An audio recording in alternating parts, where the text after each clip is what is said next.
কেউ যদি ইন্তেকালের আগে বিছানা চাটিতে পইরা যায়, মনে করবেন আল্লাহ তাআলা তার গুনাহগুলো মাফ করে ফেলতেছি, তাকে মাসুম বেগুনাহ বানায়া আল্লাহ কবরে নিবে, আল্লাহ কবরে নিবে। কিন্তু কেউ যদি অহংকারী নিয়ে কবরে যায়, এই কেউ যদি অহংকারী নিয়ে কবরে যায়, তাইলে তার জন্য জাহান্নাম ওয়াজিব, জাহান্নাম ওয়াজিব। কেউ যদি হিংসা নিয়ে কবরে যায়, তার জন্য জাহান্নাম ওয়াজিব। কেউ যদি রিয়া নিয়ে কবরে যায়, লোক দেখানো বাপ, লোকেরা বলুক আমি বড় বক্তা, লোকেরা বলুক আমি বড় আলেম, লোকেরা বলুক আমি বড় নেতা, লোকেরা বলুক আমি বাংলাদেশের একজন পারদর্শী নেত্রী, লোকেরা বলো, এইগুলা নিয়ে যদি কেউ কবরে যায়, তাহলে তার জন্য জাহান্নাম ওয়াজিব, জাহান্নাম ওয়াজিব, জাহান্নাম ওয়াজিব। যেই জিনিসটার জন্য জাহান্নাম ওয়াজিব হয়, ওই জিনিসটা দূর করার জন্য কেউ চেষ্টা করে না, কেউ চেষ্টা করে না। ইল্লা মাশাআল্লাহ, কিছু মানুষ শুধু সোহবতে মেহনত করে, আর বাকি মানুষগুলা নামাজ পড়াও অহংকারী করে, রোজা রাইখাও অহংকারী করে, মসজিদের প্রথম কাতারে নামাজ পড়েও সুদ খায়, মসজিদের প্রথম কাতারে নামাজ পড়েও ঘুষ খায়, মসজিদের দায়িত্বশীল হয়েও দেখা যায় দুর্নীতিতে চ্যাম্পিয়ন। জিন্দাবাদ জিন্দাবাদ তালিম সুন্নাহ জিন্দাবাদ, জিন্দাবাদ জিন্দাবাদ তালিম সুন্নাহ। একটা হলো বডি, আরেকটা হলো আত্মা, রূহ। বলেন, একটা কি বডি, আরেকটা কি রূহ।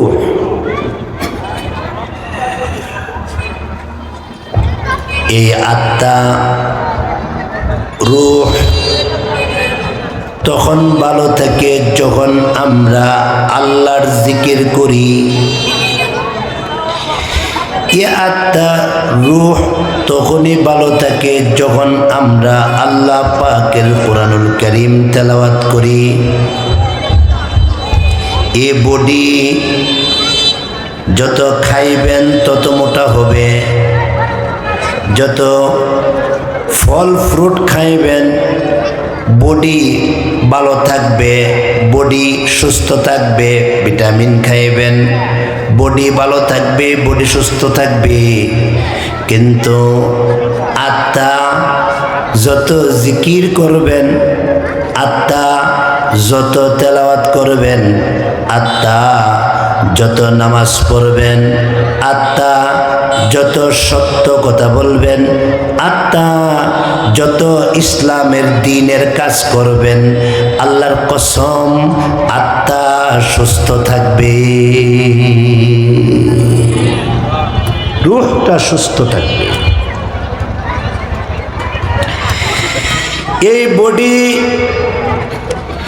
এই বডিতে বিভিন্ন রোগ হয়, যেমন কাশি, সর্দি, আমাশা, diabetes, paralysis, cancer, heart attack, kidney দুর্বল, হার্ট দুর্বল, বাল্ব নষ্ট, কত কিছু রোগ হয়। মাথা ব্যথা, কান ব্যথা, চোখ ব্যথা, দাঁত ব্যথা, পেট ব্যথা, কথা বলেন না কিছু। এই বডিতে কত ধরনের রোগ হয়। যদি আপনি হার্টে প্রবলেম হয়, তাইলে হার্ট বিশেষজ্ঞ ডাক্তারের কাছে যান। যদি কানে প্রবলেম হয়, তাহলে কান বিশেষজ্ঞ ডাক্তার দেখান। চোখে প্রবলেম হইলে চোখ বিশেষজ্ঞ ডাক্তার দেখান। দেখায়া আপনি বডিকে সুস্থ রাখেন, বডিকে ভালো রাখেন। কিন্তু একটা কথা পরিষ্কার, এই বডিতে যত ধরনের রোগ হয়, এই রোগের দ্বারা গুনাহ মাফ হয়, গুনাহ মাফ হয়, গুনাহ মাফ হয়। সুবহানাল্লাহ বলবেন না? এই বডিতে যত ধরনের রোগ হয়, এই রোগের দ্বারা কি মাফ হয়? গুনাহ মাফ হয়।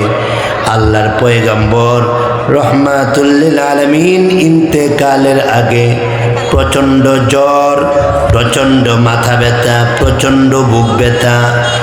আল্লাহর নবী ইন্তেকালের আগে প্রচণ্ড জ্বর, প্রচণ্ড মাথা ব্যথা, প্রচণ্ড বুক ব্যথা।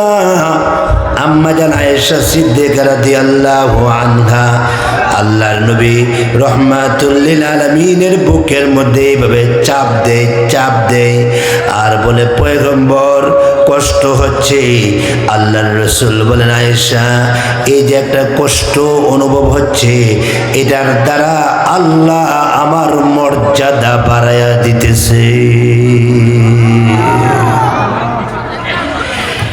যেই শরীরে রোগ হয়, রোগের দ্বারা গুনাহ মাফ হয়, অথচ আমরা কত পেরেশান। ডাক্তার দেখাইবার জন্য আমরা পাগল হয়ে যাই। কেননা কাশি ভালো হতে হবে, কেননা সর্দি ভালো হতে হবে, কেননা ডায়াবেটিস ভালো হতে হবে।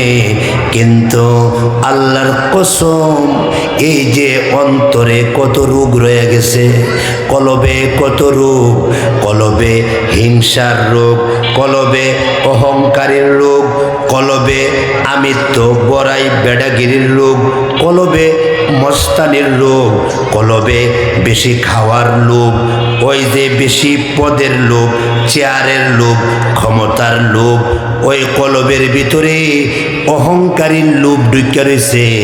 আজ পর্যন্ত এগুলা দূর করার জন্য কোনো ডাক্তার আমরা দেখাই না, এগুলা দূর করার জন্য কোনো ডাক্তার দেখায় না। এ যুবক, ভালো করে মনে রাখবি, শরীরের রোগ এগুলার দ্বারা গুনাহ মাফ হয়। আল্লাহর রাসূল বলেন, কেউ যদি জ্বরে আক্রান্ত হয়, আল্লাহ তাআলা তার 7 বছরের গুনাহ মাফ করে দেয়। কেউ যদি জ্বরে আক্রান্ত হয়, আল্লাহ তাআলা তার 7 বছরের গুনাহ মাফ করে দেয়। অথচ শরীরের রোগের দ্বারা গুনাহ মাফ হয়, কিন্তু আমরা শরীরের রোগ থেকে বাঁচার জন্য আপ্রাণ চেষ্টা করি। কিন্তু অন্তরের রোগের দ্বারা, অন্তর কলবের রোগের দ্বারা জাহান্নাম ওয়াজিব হয়। ডায়াবেটিস নিয়ে কবরে গেলে কবরে জাহান্নামের আগুন দিবে, কথাটা কোথাও নাই। বরং আল্লাহ তাআলা রোগের দ্বারা মাসুম বেগুনাহ বানায়া কবরে নেই, মাসুম বেগুনাহ বানায়া কবরে নেই। তাফসীর রুহুল মাআনির মধ্যে আছে, কেউ যদি ইন্তেকালের আগে রোগাক্রান্ত হয়, বুঝে নেবেন আল্লাহ তার গুনাহ মাফ করতেছে। সুবহানাল্লাহ বলবেন না? কেউ যদি ইন্তেকালের আগে বিছানা চাটিতে পইরা যায়, মনে করবেন আল্লাহ তাআলা তার গুনাহগুলো মাফ করে ফেলতেছি। তাকে মাসুম বেগুনাহ বানায়া আল্লাহ কবরে নিবে, আল্লাহ কবরে নিবে। কিন্তু কেউ যদি অহংকারী নিয়ে কবরে যায়, এই কেউ যদি অহংকারী নিয়ে কবরে যায়, তাইলে তার জন্য জাহান্নাম ওয়াজিব, জাহান্নাম ওয়াজিব। কেউ যদি হিংসা নিয়ে কবরে যায়, তার জন্য জাহান্নাম ওয়াজিব। কেউ যদি রিয়া নিয়ে কবরে যায়, লোক দেখানো বাপ, লোকেরা বলুক আমি বড় বক্তা, লোকেরা বলুক আমি বড় আলেম, লোকেরা বলুক আমি বড় নেতা, লোকেরা বলুক আমি বাংলাদেশের একজন পারদর্শী নেত্রী, লোকেরা বলো, এইগুলা নিয়ে যদি কেউ কবরে যায়, তাহলে তার জন্য জাহান্নাম ওয়াজিব, জাহান্নাম ওয়াজিব, জাহান্নাম ওয়াজিব। যেই জিনিসটার জন্য জাহান্নাম ওয়াজিব হয়, ওই জিনিসটা দূর করার জন্য কেউ চেষ্টা করে না, কেউ চেষ্টা করে না। ইল্লা মাশাআল্লাহ, কিছু মানুষ শুধু সহবতে মেহনত করে, আর বাকি মানুষগুলা নামাজ পড়াও অহংকারী করে, রোজা রাইখাও অহংকারী করে, মসজিদের প্রথম কাতারে নামাজ পড়েও সুদ খায়, মসজিদের প্রথম কাতারে নামাজ পড়েও ঘুষ খায়। মসজিদের দায়িত্বশীল হয়েও দেখা যায় দুর্নীতিতে চ্যাম্পিয়ন।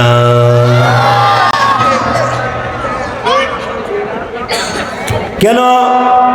ওই যে অন্তরের চিকিৎসা করে না, আত্মার চিকিৎসা করে না, এই জন্যে তার এ অবস্থা। এই জন্যে আজকে প্রেসক্রিপশন দিয়ে গেলাম, এ যুবক অন্তরকে চিকিৎসা করাও, এ যুবক অন্তরটা পরিষ্কার করো, অন্তরটা পরিষ্কার করো। আল্লাহর রাসূল বলেন যার অন্তর পরিষ্কার তার সারা শরীর পরিষ্কার। যার অন্তর পরিষ্কার তার সারা শরীর পরিষ্কার। যার অন্তর কালো তার সারা শরীর কালো। যার অন্তর নষ্ট তার সারা শরীর নষ্ট। যার অন্তরে মরিচিকা তার সারা শরীরে মরিচিকা। এটা কি আমার কথা? না, আমার কথা নয়। আল্লাহ রাসূল বলেন ইল্লা ফি জাসদি বিনি আদম মুযগা ইযা সলুহাল জাসাদু কুল্লু ওয়া ইযা ফাসাদাল জাসাদু কুল্লু আলা ওয়া হিয়াল কলব। আল্লাহ রাসূল বলেন ওই যে অন্তরে একটা গোশতের টুকরা আছে, এটা যদি পরিষ্কার থাকে সারা শরীর পরিষ্কার, আর এটা যদি নষ্ট হয় সারা শরীর নষ্ট। এ উম্মত উম্মত জেনে রাখো, আলা জেনে রাখো, আলা খবরদার, সাবধান, ভালো করে অনুধাবন করো। ওই গোশতের টুকরাটার নাম কি? কলব। ওই গোশতের টুকরাটার নাম কি? কলব। ওই গোশতের টুকরাটার নাম কি? কলব। ওই কলবটা পরিষ্কার করো, কলবটাকে সাদা বানায় রাখো, কলবটার মধ্যে জিকির দিয়া দাও, কলবটার মধ্যে আল্লাহর কোরআন ঢুকায়া দাও, কলবটার মধ্যে ওই যে ইমানি কথা ঢুকায়া দাও, কলবের মধ্যে আল্লাহরে ঢুকাও, কলবের মধ্যে আল্লাহর রাসূলের সুন্নতরে ঢুকাও, কলবের ভিতরে ইসলামের মহব্বত ঢুকাও, কলবের ভিতরে দ্বীন ঢুকাও, কলবের ভিতরে মামুলাত ঢুকায়া ফেলো, তাইলে তোমার কলবটা পরিষ্কার হয়ে যাবে। আর এই কলব নিয়ে যখন আল্লাহরে একবার ডাক দিবা, মহান আল্লাহ ৭০ বার জবাব দিবে। আরেকটু জোরে বলবেন না সুবহানাল্লাহ? আরেকটু প্রেম নিয়ে বলবেন না সুবহানাল্লাহ? তাফসীরের কিতাব থেকে সন্না করে লেখা আছে একটা কারগুজারি আপনাদেরকে শোনায় আপনাদের কাছ থেকে বিদায় নিয়ে যাই। আমি আরেক জায়গায় যাব, এই জন্যে আপনাদেরকে এই সময়টা দিয়ে গেলাম। আরে যুবক, তাফসীরের কিতাব থেকে একটা আশ্চর্য কারগুজারি শোনো, একটা আশ্চর্য কারগুজারি, যেটা শুনলে তোমাদের ঈমান বাড়বে, আর যেটা শুনলে তোমরা আল্লাহর দিকে তোমাদের মন দাবিত হয়ে যাবে। বলবো ইনশাল্লাহ? বলবেন না? হাত উঁচা করেন, বলেন ইয়া আল্লাহ, ইয়া আল্লাহ। আমলের নিয়তে আমাদের ভাই মুস্তাকিম বিল্লাহ হামিদি তার কথাগুলা আমলের নিয়তে শোনার তৌফিক দান করো। আমিন বলেন, আল্লাহুম্মা আমিন বলেন। মাশাআল্লাহ। এই কথাটা বলে আমি আপনাদের কাছ থেকে বিদায় নেব। সামনে যদি কোনোদিন সুযোগ পাই অন্য সময় লম্বা সময় দেব ইনশাআল্লাহ। ১৬ লক্ষ সাহাবীর মধ্যে একজন সাহাবী রইসুল মুফাসসিরিন। বলেন ১৬ লক্ষ সাহাবীর মধ্যে রইসুল মুফাসসিরিন কয়জন? একজন। নাম তার আব্দুল্লাহ ইবনে আব্বাস রাদিয়াল্লাহু তাআলা আনহু। আব্দুল্লাহ ইবনে আব্বাস রাদিয়াল্লাহু আনহু ১৬ লক্ষ সাহাবীর মধ্যে এই সাহাবীটা হইল রইসুল মুফাসসিরিন, সমস্ত মুফাসসিরিনদের সর্দার। কিয়ামত পর্যন্ত যত মুফাসসির আসবে সব মুফাসসিরের সর্দারের নাম হলো আব্দুল্লাহ ইবনে আব্বাস রাদিয়াল্লাহু তাআলা আনহু। আব্দুল্লাহ ইবনে আব্বাস রাদিয়াল্লাহু আনহু মৃত্যুবরণ করেন তায়েফে। কোথায়? তায়েফে। কোন তায়েফে? যেই তায়েফে আমার নবীকে রক্তাক্ত করেছে, যে তায়েফের ময়দানে আমার নবীকে 3 বার বেহুশ করে ফেলাইছে, 3 বার। ওই তায়েফের ময়দানে হযরত আব্দুল্লাহ ইবনে আব্বাস রাদিয়াল্লাহু আনহু ইন্তেকাল করেন। সাঈদ ইবনে জুবায়ের বিশিষ্ট তাবেঈ রাদিয়াল্লাহু আনহু উনি বলেন, আমি দেখছি আব্দুল্লাহ ইবনে আব্বাস রাদিয়াল্লাহু আনহু উনার ইন্তেকালের সময় আমি দেখছি। এই আব্দুল্লাহ ইবনে আব্বাস রাদিয়াল্লাহু আনহু ইন্তেকালের সময় সাঈদ ইবনে জুবায়ের বলেন, আমি হঠাৎ করে দেখলাম উনার কাফনের ভিতরে একটা সবুজ সবুজ পাখি ঢুকে গেছে। আর আসতে কোন সুবহানাল্লাহ। আশ্চর্য কথা শুনলে তো মানুষ সুবহানাল্লাহ জোরে কয়। আবার বলি, সাঈদ ইবনে জুবায়ের বলেন, আমি লক্ষ্য করে দেখছি আব্দুল্লাহ ইবনে আব্বাসের কাফনের ভিতরে একটা সবুজ পাখি ঢুকে গেছে। সাঈদ ইবনে জুবায়ের বলেন, এমন সুন্দর পাখি জীবনে কোনোদিন দেখছি না,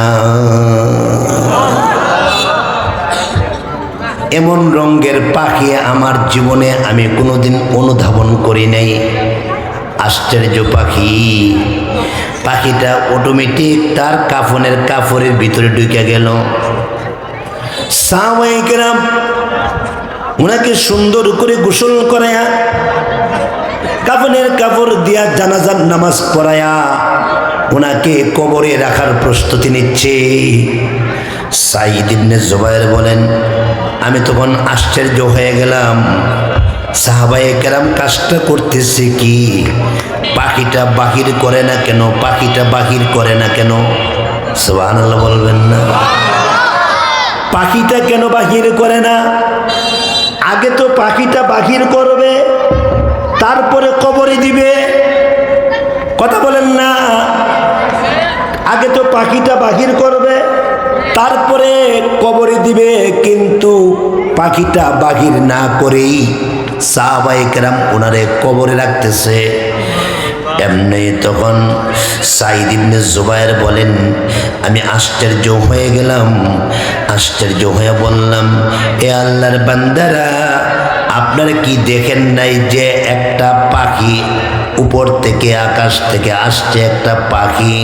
পাখিটা আইসা আব্দুল্লাহ ইবনে আব্বাসের লাশের ভিতরে, কাফনের ভিতরে ঢুকে গেছে।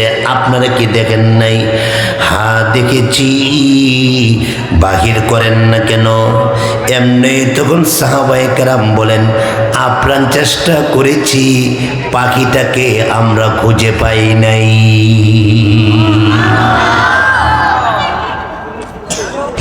আপ্রাণ চেষ্টা করেছি, কিন্তু পাখিটাকে আমরা খুঁজে পাই নাই।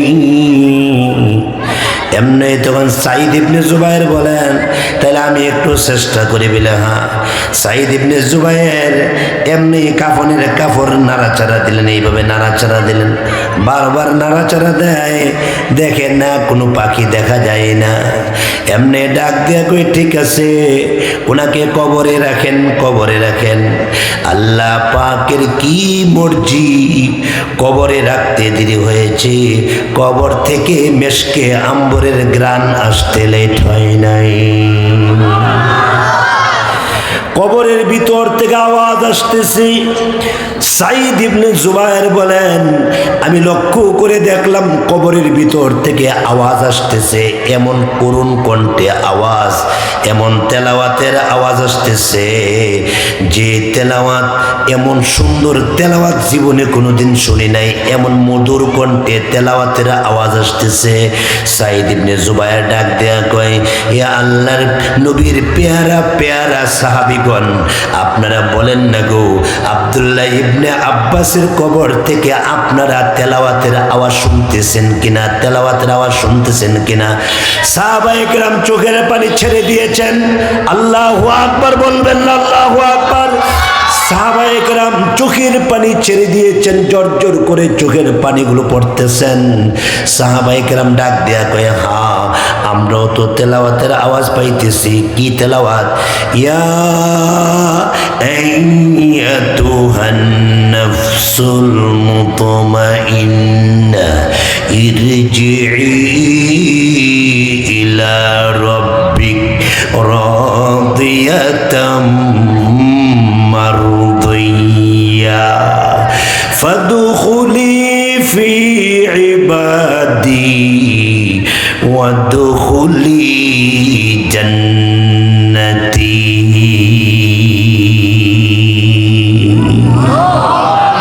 হে প্রশান্ত মন,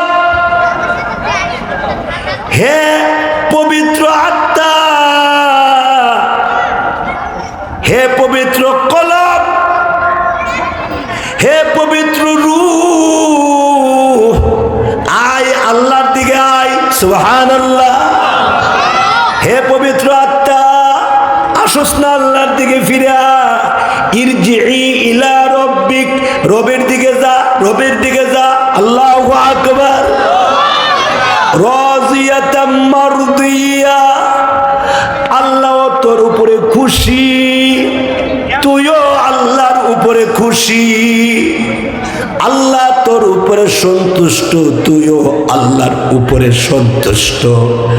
আল্লাহ তোর উপরে রাজি, তুইও আল্লাহর উপরে রাজি। যা আল্লাহর দিকে যা, আল্লাহর দিকে যা। ফাদখুলি ফি ইবাদি, আমার নেককার বান্দাদের ভিতরে ঢুকে যা, আমার নেককার বান্দাদের ভিতরে ঢুকো। ওয়াদখুলি জান্নাতি, জান্নাতের ভিতরে প্রবেশ করো। এই জন্য আমার তেলাওয়াত কি আয়াত আল্লাহ বলেন, কাদ আফলাহা মান যাক্কাহা ওয়া কাদ খাবা মান দাসসাহা। যে তার আত্মারে পবিত্র করলো সে কামিয়াব, যে তার আত্মারে পবিত্র করলো সে সাকসেস, সে সফল। যে তার কলবটারে পবিত্র করলো সে ধনী, যে তার কলবটারে পবিত্র করলো তার দুনিয়া সুন্দর, আখিরাতে আল্লাহর তৈরি তার জন্য জান্নাত। এই জন্য আত্মা পরিষ্কার করুন। আজকের এই আলোচনার মূল কথা হলো আত্মাটা পরিষ্কার করুন, কলবটা পরিষ্কার করুন। আল্লাহ ওয়ালাদের সোহবতে যান, বুজুর্গদের সাথে সম্পর্ক রিলেশন কায়েম করুন, আল্লাহ ওয়ালাদের সাথে গভীর সম্পর্ক কায়েম করুন। আত্মাটা পরিষ্কার হবে। আল্লাহ ওয়ালাদের কাছে গেলে আত্মা পরিষ্কার হয়, অন্তরের অহংকারী দূর হয়। এই জন্য আল্লাহওয়ালাদের কাছে গিয়ে গিয়ে আত্মাটা পরিষ্কার করার তৌফিক আল্লাহ আমাদের সবাইকে দান করে। জোরে কোন আমিন, আরো জোরে কোন আমিন। আমি প্রত্যেকটা মাহফিলে একটা করে আমল দিয়ে থাকি, প্রত্যেকটা মাহফিলে একটা করে আমল দিয়ে থাকি। আপনাদেরকে একটা আমল দিয়ে যায়। এখানে মসজিদ আছে, মসজিদের সুনামধন্য ইমাম খতিব আছে, তাদেরকে জিজ্ঞাসা করবেন যে মুস্তাকিমুল্লাহ হামিদি এই কথাগুলো বলে গেছে, কিছু আমল করবেন। আজকে আমলের সমস্যা, কিসের সমস্যা বলেন? আজকে আমলের সমস্যা। আমল নাই, বদ আখলাক, বদ আমল, আমলে বেদাতে ভরা। এই জন্য একটা আমল দিয়ে যায় ফজর এবং মাগরিবে। বলেন ফজর, ফজর এবং মাগরিবে 7 বার করবেন। 7 বার। কতবার? 7 বার করবেন। আল্লাহুম্মা বলেন হাসিবনি হিসাবাই ইয়াসীরা। আল্লাহুম্মা হাসিবনি হিসাবাই ইয়াসীরা। আল্লাহুম্মা হাসিবনি হিসাবাই ইয়াসীরা। ফজর এবং মাগরিবে 7 বার যদি এই শব্দটা আপনি উচ্চারণ করেন, আল্লাহ তাআলা দুনিয়ার জিন্দেগি এবং আখিরাতের জিন্দেগির সকল হিসাব কিতাব আল্লাহ সহজ করে দিবে। আল্লাহ তাআলা এই মজমাকে জান্নাতের জন্য কবুল করে বলেন আমিন।